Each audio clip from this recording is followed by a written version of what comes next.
మినపప్పు అవసరం లేకుండా గారెలు చేసుకోవటం ఎలా? ముందుగా మనకు కావాల్సింది 2 కప్పుల ఉడికించిన రైస్, 1 కప్పు పెరుగు, 1 కప్పు బొంబాయి రవ్వ, 1 ఉల్లిపాయ సన్నగా తరిగి 1 కప్పు, కొంచెం 4 పచ్చిమిరపకాయలు సన్నగా తరిగిన ముక్కలు. చేసుకోవటం ఎలాగనో చూద్దాం. 2 కప్పులు అన్నాన్ని ఇలా మిక్సీ జార్లో వేసేసుకొని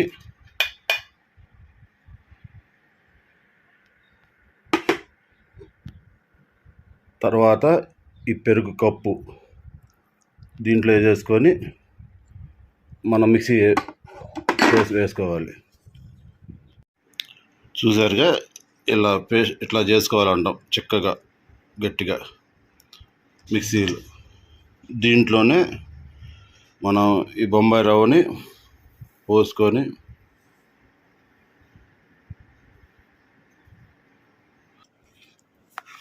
బాగా కలుపుకోవాలి.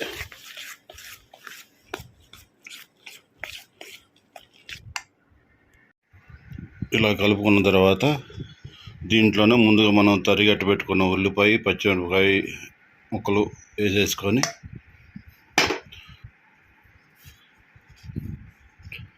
టేస్ట్ సరిపడా సాల్ట్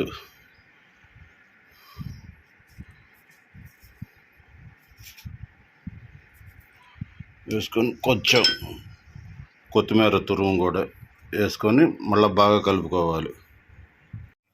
పొయ్యి మీద కళాయి పెట్టుకొని నూనె పోసుకొని నూనె వేడి చేసిన తర్వాత గారెలు వేపుకోవటం బియ్యం చేయాలన్నమాట. ఇలా వేపుకోవాలి. నాది నూనె పొంగు వస్తుంది, లో ఫ్లేమ్లో ఇలా వేపుకోవాలన్నమాట. 2 పక్కలు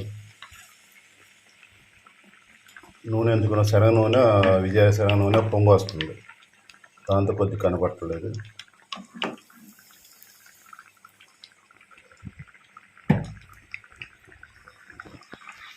చూసారుగా ఇలా బ్రౌన్ కలర్ వచ్చేటట్లు వేయించుకోవాలి.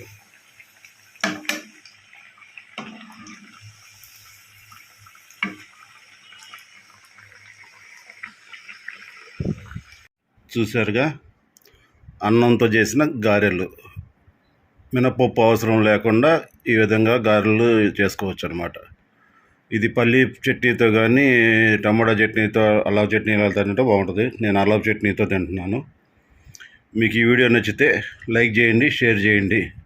ప్లీజ్ ఒకసారి ట్రై చేసి ఎలా ఉందో కామెంట్ చేయండి. Okay, bye.